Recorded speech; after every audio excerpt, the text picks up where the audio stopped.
Vida consagrada con el Padre Koldo Alzola.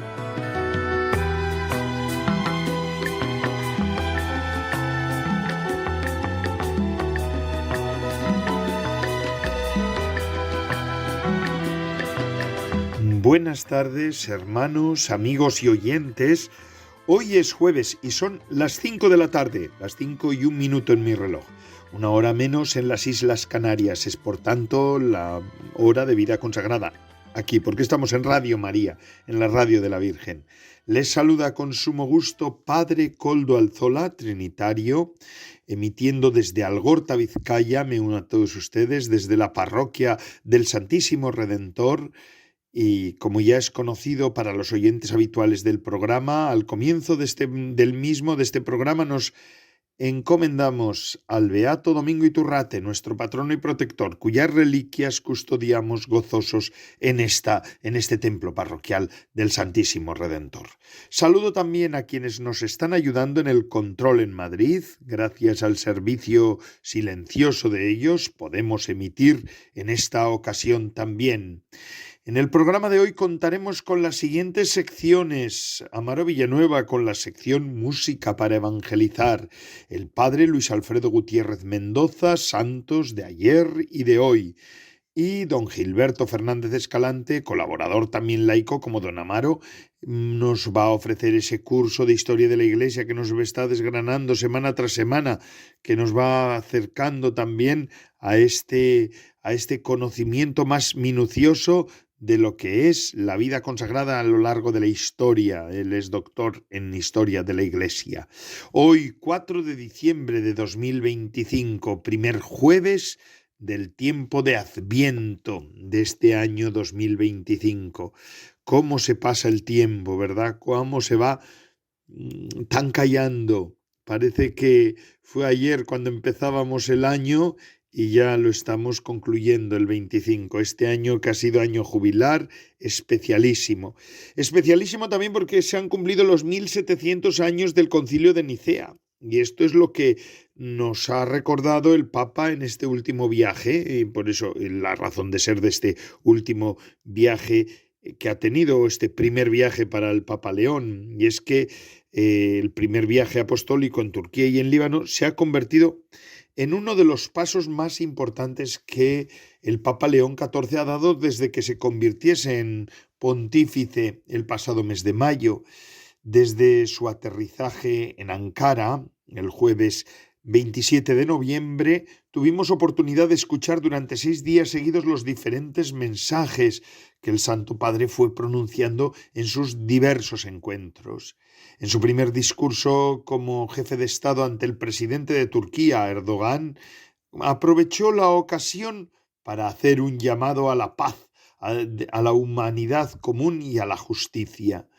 Decía el Papa León en aquel saludo al presidente Erdogan: por esta razón, en una sociedad como la de aquí en Turquía, donde la religión desempeña un papel visible, es esencial honrar la dignidad y la libertad de todos los hijos de Dios, hombres y mujeres, compatriotas y extranjeros, pobres y ricos.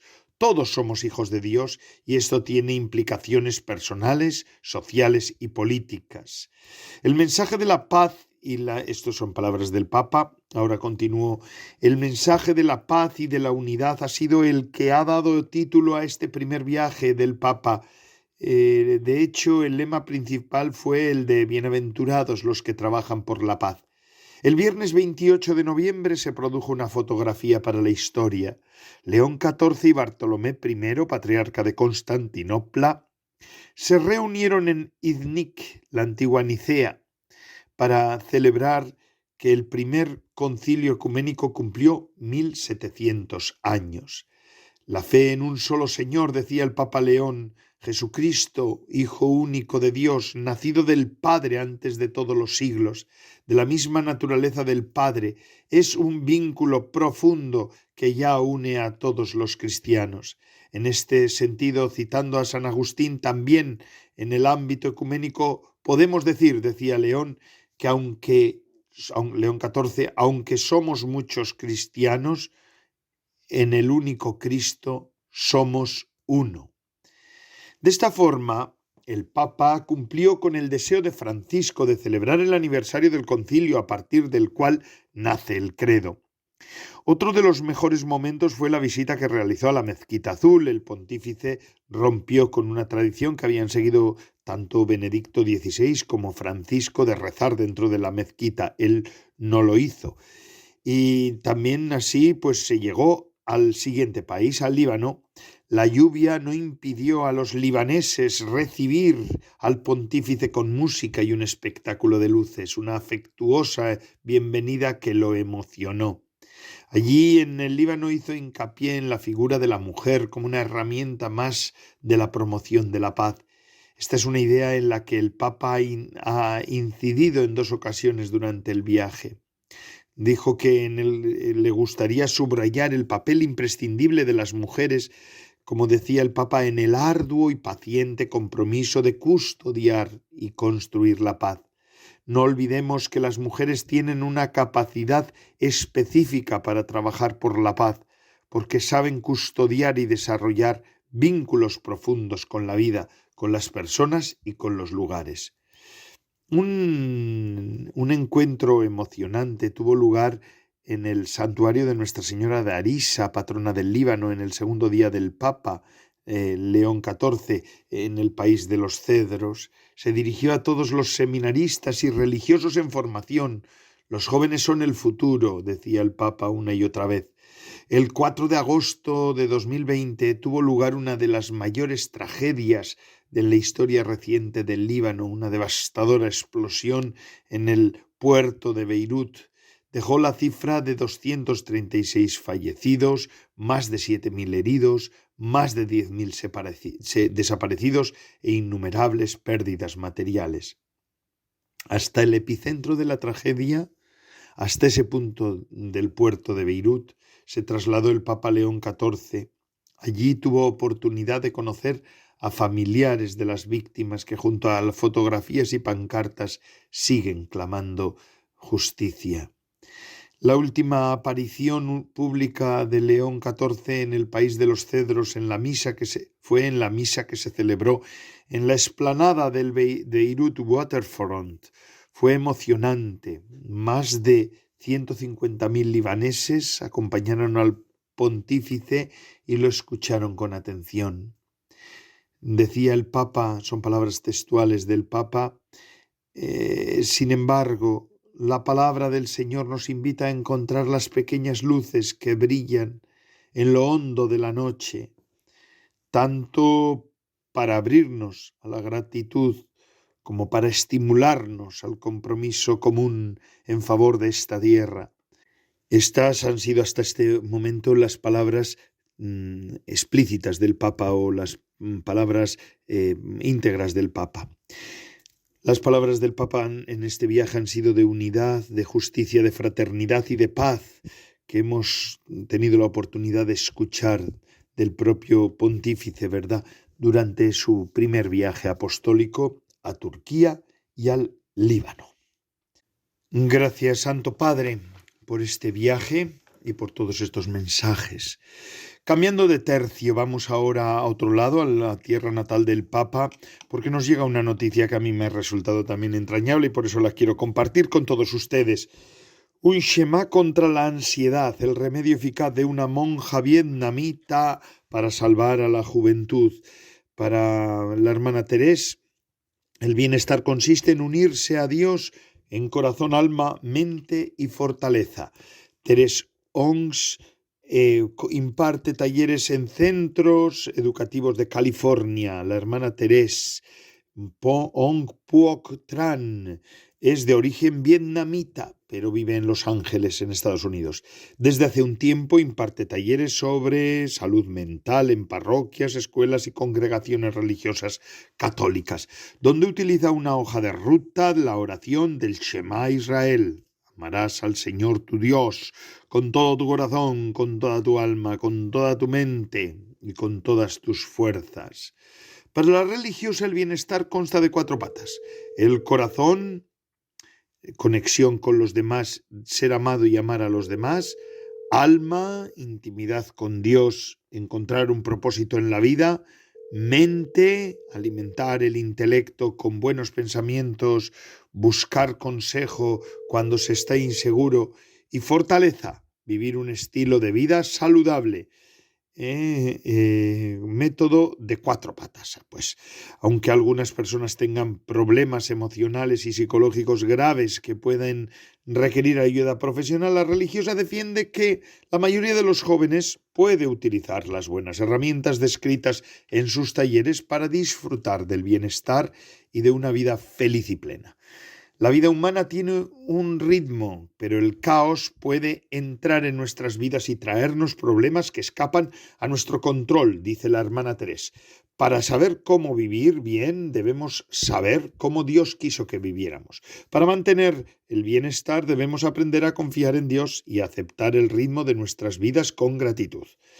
La hermana Teresa nació en Vietnam y emigró a Estados Unidos a los 11 años. En 2003 se unió a los Amantes de la Santa Cruz, comunidad vietnamita cuya casa matriz se encuentra en Los Ángeles. Dado que su carisma incluye servicios sociales, se graduó como terapeuta matrimonial y familiar y actualmente reside en Santa Ana, California. Además de los beneficios eternos, la hermana Teresa está convencida de que la fe y la confianza en Dios también ofrecen beneficios temporales. Los investigadores, afirma ella, han descubierto que las personas de fe son menos propensas a hacerse daño a sí mismas y a los demás y sanan más rápidamente de las heridas emocionales y psicológicas. Para esto no hace falta hacer muchos estudios, pero bueno, está bien que los hagan. Bueno, pues ya han visto una cosa buena, ¿verdad?, de la hermana Teresa, esta monja vietnamita allí, en medio de Estados Unidos. Bendito sea el Señor. Y ya antes de pasar a lo que nos va a decir Radio María, y después de esa pausa que nos habla Radio María, les voy a hablar del libro que ha ayudado al Papa en su vida espiritual. Pero eso después de escuchar a Radio María. El Concilio Vaticano II nos enseñó que el misterio del hombre solo se esclarece en el misterio del Verbo encarnado. Por tanto, para conocernos a nosotros mismos y el sentido de nuestra vida, necesitamos mirar a Jesucristo.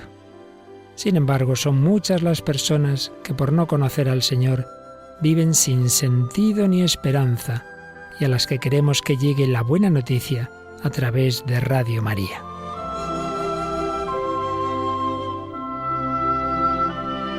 Ayúdanos a anunciar al único Salvador de todos los hombres. Contamos para ello con tu oración, compromiso voluntario y donativo.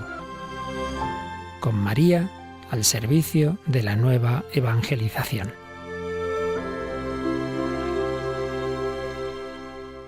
Gracias, Radio María, por estar ahí, por ofrecernos a nosotros esta oportunidad de hablar de nuestros temas. Estamos en el programa de Vida Consagrada, aquí en Radio María.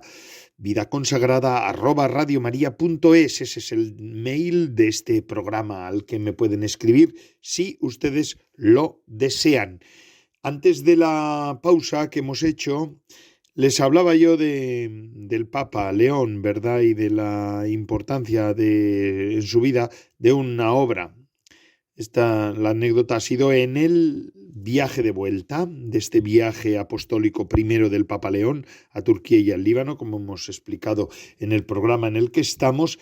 Y él ha dicho que hubo un libro que verdaderamente repercutió sobre él e implicó mucho sobre él, que es el libro titulado La práctica de la presencia de Dios en la vida cotidiana, de Fray Lorenzo de la Resurrección. ¿Y quién es? ¿Qué es este libro? ¿Qué sabemos de este libro? Bueno, pues este libro está escrito, es del siglo XVII, está escrito por una persona que se llamaba en el mundo, en el siglo, Nicolás Hermann. 1614 nació, en 1691 su muerte. Procedía de una región francesa de Lorena, en su pueblo natal, Erimil, situado entre Nancy y los Vosgos. Pasó su juventud. Aquella zona estaba habitada por campesinos dedicados a la explotación agrícola y forestal. una vida dura. Allá por 1631, el Ducado Libre de Lorena se enfrentó militarmente a Francia. Fue uno de los enfrentamientos conocidos como la Guerra de los 30 años. En aquel escenario, Nicolás se incorporó al ejército, aunque a los 3 años se vio obligado a regresar a su pueblo por causa de unas heridas sufridas en el combate. Fue justamente entonces cuando sintió la llamada interior de Dios a consagrar su vida, aquel Nicolás Hermann, ¿verdad? Aquella experiencia vocacional, apenas cumplidos los 18 años, dejó en él una honda huella. La visión de un árbol desnudo durante el invierno le hizo imaginar cómo sería en primavera. Tuvo la certeza de que cambiaría por completo el aspecto y en muy poco tiempo, y entendió que ese árbol representaba su propia transformación interior. Más aún, si la fuerza de Dios se manifestada en la creación llega a maravillarnos de ese modo, Nicolás Hermann entendió que Dios debe tener, sin duda alguna, un proyecto mucho mayor para cada ser humano creado a su imagen y semejanza. Este relato de conversión y de vocación se cuenta al comienzo de las conversaciones entre el hermano Lorenzo y su futuro biógrafo, el padre Joseph de Buffon. Aquella visión del árbol, de una sencillez desconcertante, no impulsó de inmediato al joven a seguir su vocación, pero quedará grabado en su memoria y lo interpretará más tarde como una manifestación divina que le invitaba amorosamente a seguirlo. Con 26 años lo vemos ya hermano lego en el gran convento parisino de los Carmelitas Descalzos. El hecho de que un tío suyo fuera allí hermano lego constituyó sin duda un poderoso aliciente para tomar la decisión de ingresar en dicha orden. Tras el noviciado, Nicolás se convierte en el hermano Lorenzo de la Resurrección, que recibe la encomienda de trabajar en las cocinas del convento. Esta tarea, en la que llegará a ser cocinero jefe, se prolongará durante 15 años. A continuación es destinado a la zapatería y a la gestión del aprovisionamiento de vino. Su buen desempeño en las distintas responsabilidades explica que viviera sin especiales conflictos en aquel cenobio durante medio siglo. Los numerosos quehaceres de los hermanos legos ponen de manifiesto el aprecio del trabajo que se realiza en lo oculto por amor a Dios. Por su parte, el fray Lorenzo de la Resurrección ya se deja trabajar en profundidad por el Señor. En sus escritos no esconde ni sus dificultades espirituales ni sus sufrimientos físicos, pero tampoco se expresa con afectación, de modo que sus relatos lleva el sello de la autenticidad. Es muy probable, en este sentido, que se haya beneficiado de las enseñanzas espirituales de algunas grandes figuras que viven en su convento, entre otras el padre Cipriano de la Natividad, traductor de las obras de San Juan de la Cruz al francés. A lo largo de sus años de vida religiosa, el fray Lorenzo desarrolla una práctica de la presencia de Dios que dejará una huella profunda en su propia vida de oración. Fruto de aquella experiencia, el hermano Lorenzo dirigirá espiritualmente a numerosas personas, aunque durante el último tercio de su vida. Una de ellas, el sacerdote secular Joseph de Beaufort, quedó tan impresionado que tras la muerte del santo varón publicará los pocos escritos que encuentra y redactará 2 breves semblanzas y sus conversaciones con él. La presencia de Dios, la espiritualidad de Lorenzo puede ser descrita en palabras suyas como la conversación continua con Dios. Esta es de este religioso, ¿verdad?, de este consagrado. Pero siendo como es un hombre práctico, se entiende bien que añada que hemos de aprovechar todas las obras de nuestro oficio para servir a Dios y mantener su presencia en nosotros. Por otra parte, ha hecho suya la tradición carmelitana cuando confiesa: no se necesita finura ni ciencia para ir a Dios, sino solo un corazón resuelto a dedicarse únicamente a Él y a entregarse a Él y a no amar más que a Él, ¿verdad? Está escrito en ese libro de la presencia del Señor, de Dios. Según afirma en sus dichos espirituales, la presencia de Dios equivale a la oración de mera mirada, que es la más santa y la más sólida, la más fácil, la más eficaz forma de oración. Ahora bien, preocupado como está de unir oración mental con las ocupaciones de su estado, recomienda a sus dirigidos en primera persona que mientras realizamos nuestro trabajo y el resto de nuestras actividades, mientras nos dedicamos a leer o a escribir, incluso sobre asuntos espirituales, debemos parar un instante, todo lo a menudo que sea posible, para adorar a Dios desde la intimidad de nuestro corazón y disfrutar de Él, aunque sea de pasada y a hurtadillas. Nuestro protagonista, el hermano Lorenzo de la Resurrección, precisa en sus cartas que la presencia actual del Señor puede definirse como una conversación muda y secreta con Dios. Admite asimismo que en otras ocasiones practica la oración de recogimiento sin esfuerzo, sin atenerse a método alguno, lo cual generalmente es signo de progreso. Aconseja además no discurrir en exceso durante la oración, procurando no dejar que el espíritu levante demasiado el vuelo durante el día, a fin de que resulte fácil mantenerlo sereno durante las oraciones. Señala, por último, que tenemos que habituarnos a conversar familiar, humilde y amorosamente con Dios. La experiencia de Fray Lorenzo de la Resurrección le permite afirmar que en la oración los pensamientos lo echan todo a perder. Decididamente, Fray Lorenzo no estaba hecho para razonamientos discursivos y sabía bien que nunca llegaría a hacer oración ateniéndose a reglas y métodos. Para Lorenzo, el tiempo de oración no es diferente al tiempo de acción, puesto que de una u otra manera el tiempo dedicado a las actividades pertenece a Dios. No hay aquí ninguna búsqueda de sí mismo. La vida de oración se refina y se simplifica con el tiempo.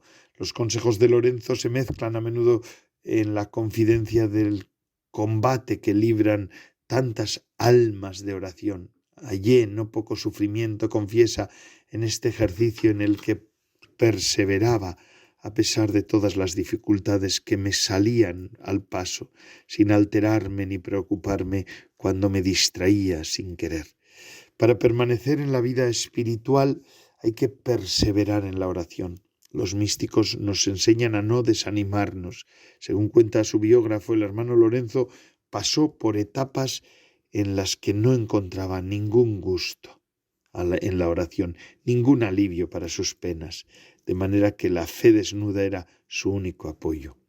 Aún así, mantuvo a lo largo de su vida la perseverancia y el coraje, pues en lo más intenso de sus penas siguió recurriendo a la oración, al ejercicio de la presencia de Dios, a la práctica de todas las virtudes. Fue ante el Santísimo, a veces durante largas visitas, donde aprendió a permanecer amorosamente unido a su voluntad e incluso a sufrir por amor a Dios.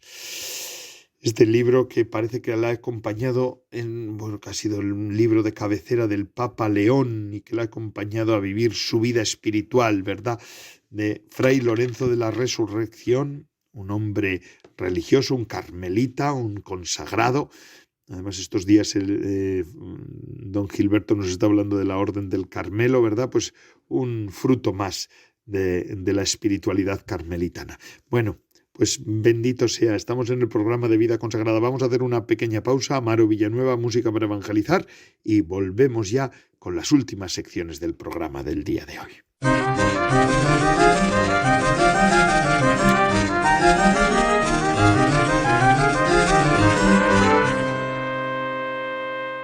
Buenas tardes, Padre Coldo, y buenas tardes a todos los oyentes de Radio María.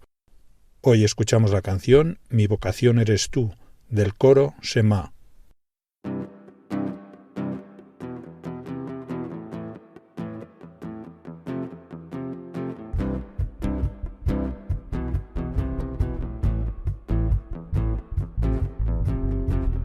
miedo, tristeza y soledad, me iba dejando un poco más de su grandeza y su poder. Quería gritos volver a él, y en un momento de soledad sentí su abrazo lleno de paz, aunque con miedo me arriesgué a escucharlo y hablar. Sé que siempre estás presente en cualquier camino que yo elija. Estar contigo y ser feliz. Eres tú, mi forma de vida, eres tú. No necesito nada más. Siempre he conocido la respuesta. El camino, la verdad y la vida. Mi vocación eres tú.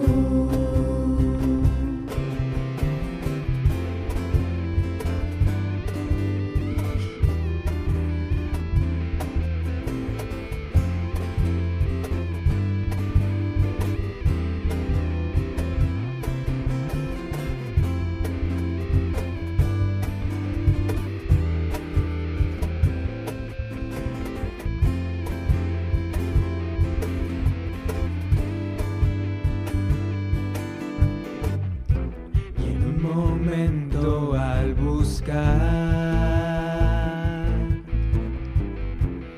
Me enseñaste la verdad. Contigo voy a caminar. Hágase tu voluntad. Sé que siempre estás presente en cualquier camino que yo elija. Estar contigo y ser feliz. Eres tú, mi forma de vida, eres tú. No necesito nada más. Necesito nada más. Siempre he conocido la respuesta. El camino, la verdad y la vida. Mi vocación eres tú. Gracias, Amaro Villanueva, por Música para Evangelizar. Seguimos en el programa de Vida Consagrada de aquí de Radio María. vidaconsagrada@radiomaria.es, ahí me pueden escribir ustedes a mí. Y ya vamos a hacer la segunda parte del programa después de la pausa musical con nuestros colaboradores. En primer lugar, el padre Alfredo Gutiérrez Mendoza, Luis Alfredo Gutiérrez Mendoza, que nos ofrece la sección de santos de ayer y hoy. Nos hablará del santo de ayer, San Francisco Javier, el grande, el inquieto de Dios, el hombre de las misiones, bendito sea. Adelante, don o padre Luis Alfredo Gutiérrez Mendoza, santos de ayer y hoy. Muy buenas tardes, querido Padre Coldo y comunidad radioyente de esta su emisora Radio María. Saluda nuevamente en este día jueves 4 de diciembre del año en curso, el Padre Alfredo Gutiérrez, de la Orden de la Santísima Trinidad y de los Cautivos. Qué alegría, mis queridos hermanos, podernos encontrar en este primer jueves de este nuevo año litúrgico que hemos iniciado este domingo y en este nuevo tiempo litúrgico del Adviento. En este día, mis queridos hermanos, quisiera traer a la memoria a un santo misionero al cual celebrábamos ayer como iglesia de una manera particular. Un hombre que fue capaz de leer los signos de los tiempos de su época y dedicar su vida al servicio del Evangelio en aquellos lugares de misión. Se trata de la vida y obra de San Francisco Javier, santo y misionero que desde el siglo XVI dejó una huella profunda en la expansión del cristianismo en Asia.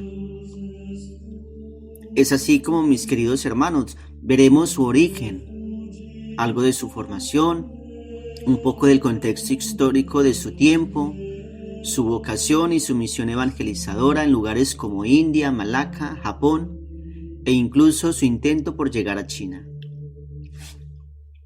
También reflexionaremos brevemente sobre su importancia para la iglesia de hoy. Pues bien, mis queridos hermanos, San Francisco Javier nace el 7 de abril de 1506 en el castillo de Javier, en el reino de Navarra. Nace en el seno de una familia noble de origen vasco. Su nombre de nacimiento fue Francisco de Jasso y Azpilicueta. Era el menor de varios hijos. Su padre, don Juan de Jasso, doctor en Derecho y presidente del Consejo Real de Navarra. Su madre, la señora María de Azpilicueta, heredera de la casa de Javier, emparentada con Martín de Azpilicueta. San Francisco nace entonces en una familia noble de tradición y servicio público. Su padre ocupó cargos en la corte y su familia tuvo una posición de cierta importancia, aunque con algunos altibajos económicos y políticos. San Francisco Javier vivió en una Europa, que veremos más adelante, marcada por la Reforma Protestante, las luchas entre reinos, incluida la anexión de Navarra y la expansión marítima y comercial portuguesa y española. En cuanto a su formación, podemos decir que San Francisco, a los 19 años, viaja a París para completar sus estudios. Allí entra al colegio de Santa Bárbara, donde conoce a compañeros como Pedro Fabro y decisivamente a Íñigo o Ignacio de Loyola. La experiencia de la espiritualidad ignaciana transforma toda su vida, y lo que había sido una carrera prometedora se convirtió en una entrega total al servicio del Evangelio. Con San Ignacio y otros 6 compañeros hace los votos que darán origen a la Compañía de Jesús o Sociedad de Jesús. Como les decía, es necesario recordar el marco histórico del siglo XVI. Recordemos que Europa en esta época vive la Reforma Protestante y la respuesta católica conocida como la Contrarreforma. Al mismo tiempo, se intensifican las exploraciones marítimas, Portugal y española, y extienden su influencia en Asia. Esto da oportunidad para que surjan los distintos desafíos para la misión evangelizadora de la Iglesia. La Iglesia busca reagruparse y renovar su acción evangelizadora en un mundo cada vez más conectado. En este contexto, la Compañía de Jesús nace con un fuerte impulso misionero y educativo. San Francisco es ordenado sacerdote en 1537, después de haber culminado sus estudios. Se prepara durante años para la misión y en 1541 parte desde Lisboa con destino a la India. Una decisión empujada también por la petición del rey de Portugal, que quería reforzar la fe en sus colonias, y así comienza su gran etapa misionera. Llega a Goa en 1542 y su primer objetivo fue atender a los portugueses y reforzar la práctica cristiana entre los colonos, pero pronto amplió su visión. Predicó en pueblos costeros, trabajó con leprosos y pescadores, aprendió lenguas locales y adaptó sus modos de predicación. Fundó comunidades cristianas, catequizó y organizó la vida sacramental. Su celo lo llevó también a visitar lugares como Malaca y las islas cercanas, donde puso los cimientos de futuras comunidades. Su estilo era directo, práctico, pero profundamente pastoral. En 1549 Francisco llega a Japón, primera misión cristiana europea de importancia en ese país. La apertura inicial fue sorprendente. Con la ayuda de intérpretes y colaboradores locales, como en Hiro, logró predicar y formar comunidades. Se interesó por comprender la cultura japonesa antes de imponer prácticas foráneas, aunque los métodos de la época tuvieron también límites y tensiones. Su llegada abrió la presencia cristiana en el Japón, que en años posteriores conocería crecimiento y también persecuciones. Convencido de que China debía conocer el Evangelio, San Francisco se dirigió hacia sus costas. En 1552 llega a la isla de Sanchon, donde cae enfermo. No consiguió desembarcar en el continente chino y muere allí el 3 de diciembre de 1552. Su cuerpo fue trasladado finalmente a la India y hoy una parte de sus reliquias se venera en la Basílica del Buen Jesús en Goa. San Francisco Javier es reconocido entonces como uno de los grandes modelos de la misión católica moderna. Fue cofundador de la Compañía de Jesús, que jugó y sigue jugando un papel relevante en la educación, en la teología y en las misiones. Su figura simboliza el impulso misionero de la Iglesia en un contacto con culturas diversas, valentía en la travesía, admiración por lo otro, creatividad en la evangelización y también necesidad de diálogo crítico con las circunstancias coloniales de su tiempo. San Francisco fue canonizado en 1622 y es considerado patrono de las misiones. Algunas anécdotas y rasgos personales de San Francisco dicen que las crónicas que Francisco tenía gran sencillez, que tenía un gran celo pastoral y una energía inagotable.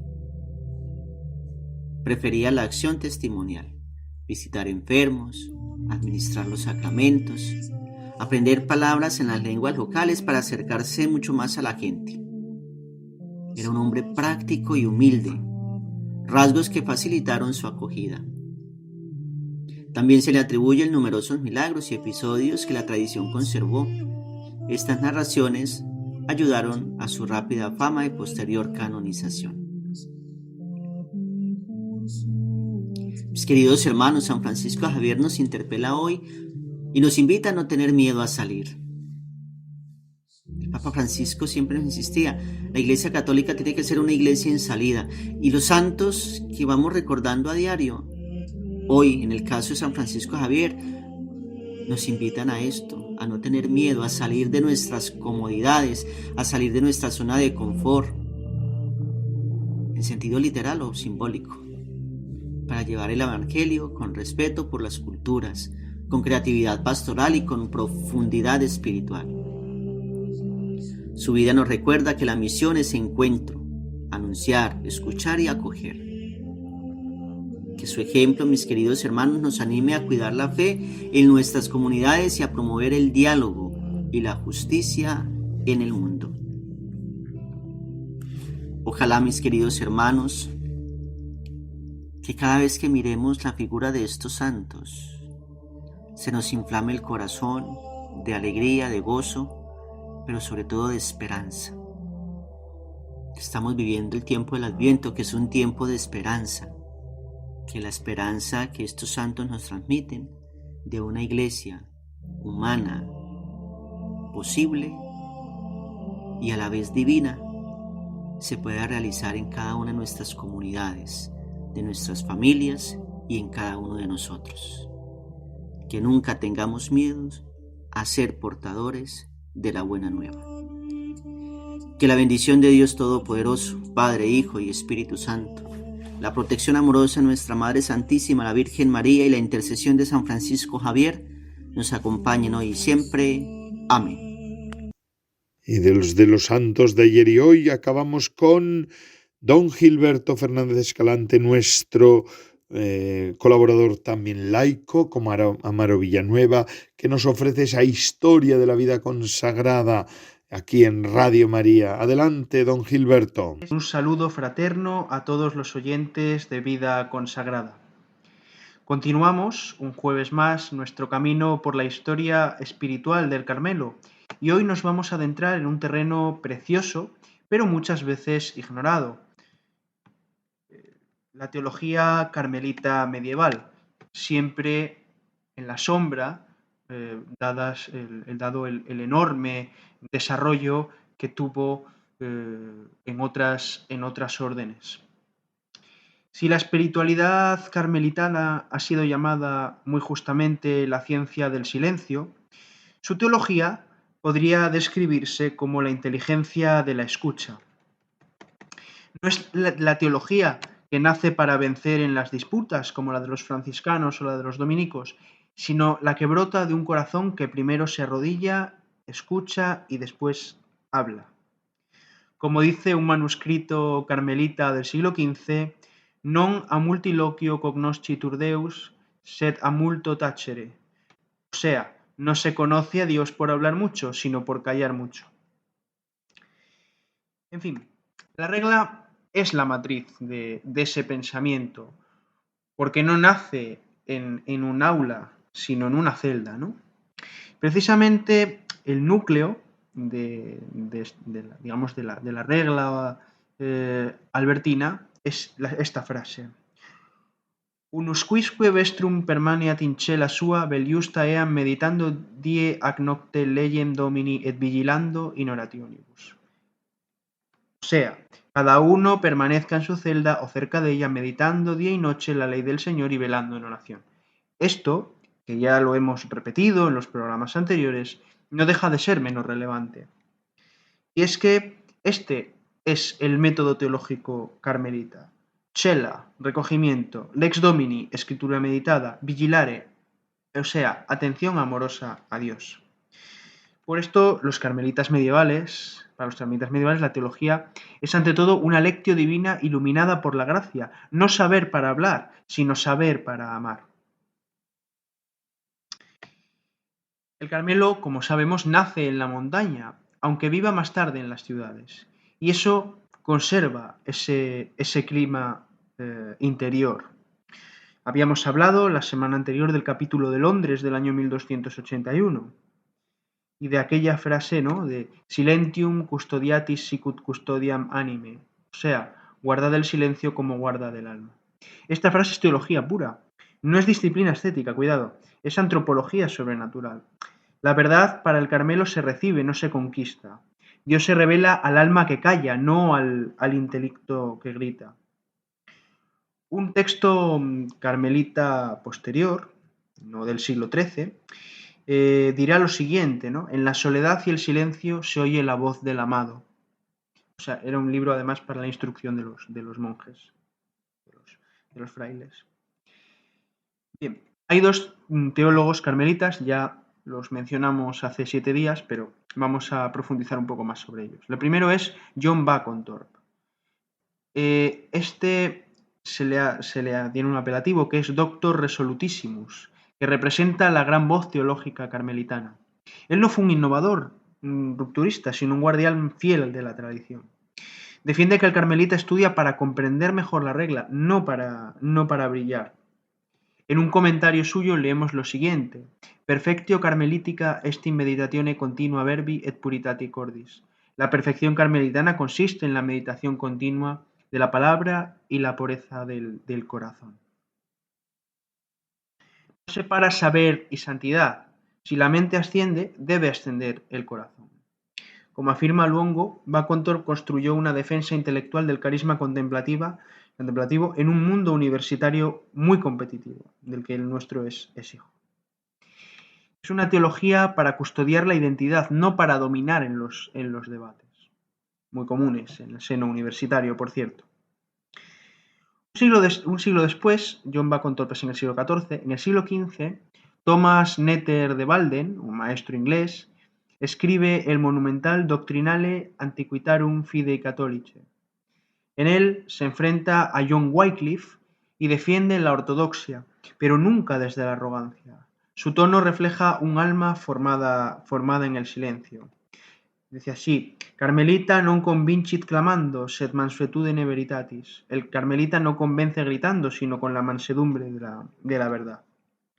Netter prueba que el silencio no es pasividad, ¿no? Ese silencio carmelitano sabe defender, discernir y enseñar, pero sin perder la dulzura interior, ¿no? Y como señala el historiador Bianchi, ¿no? Netter aporta al debate medieval la serenidad de quien ora antes de pensar.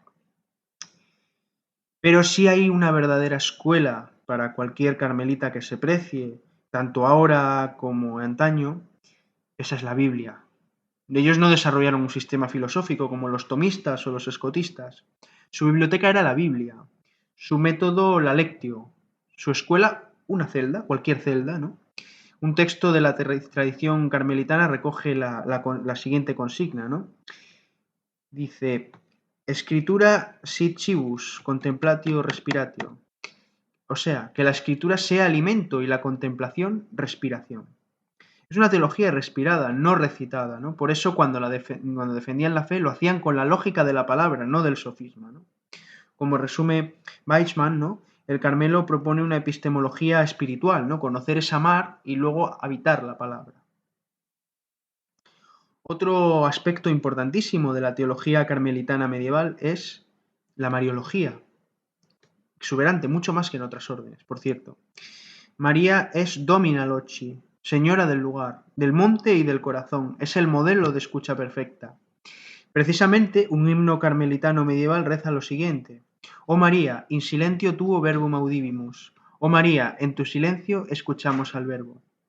Mucho antes, ¿no?, de que llegaran Santa Teresa y San Juan de la Cruz, ya estaba aquí el espíritu de los carmelitas. No ponerse delante de María, sino a su lado en la escuela.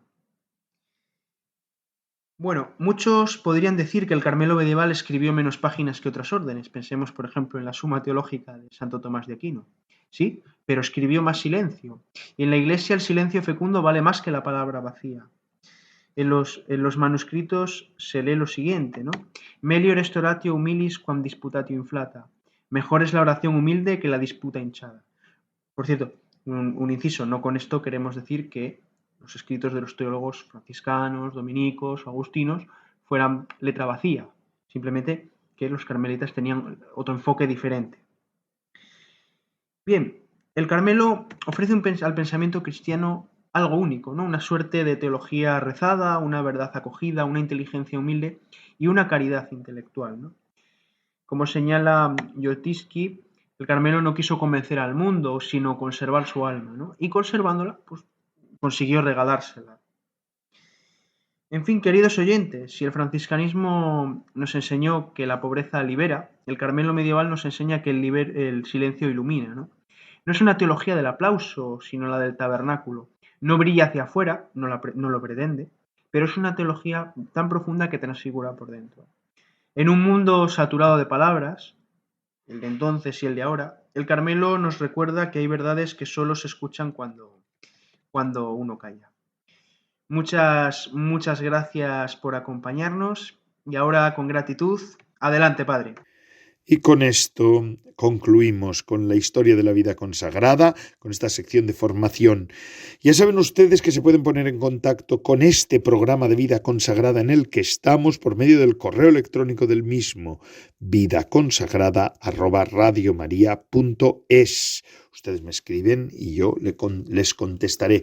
Además pueden escuchar este programa por los podcasts de la web de Radio María.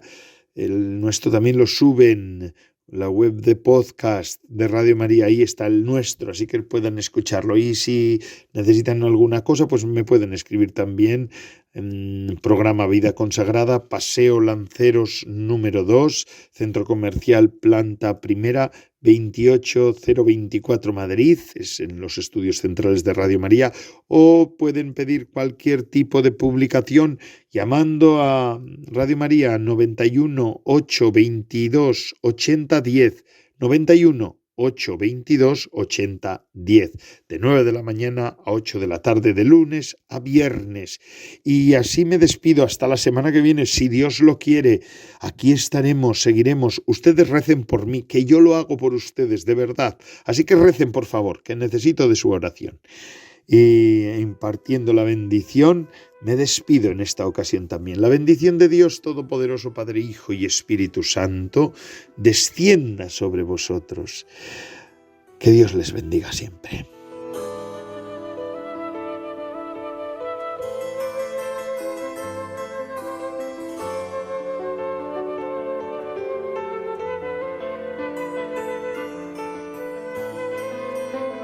Vida consagrada con el Padre Koldo Alzola.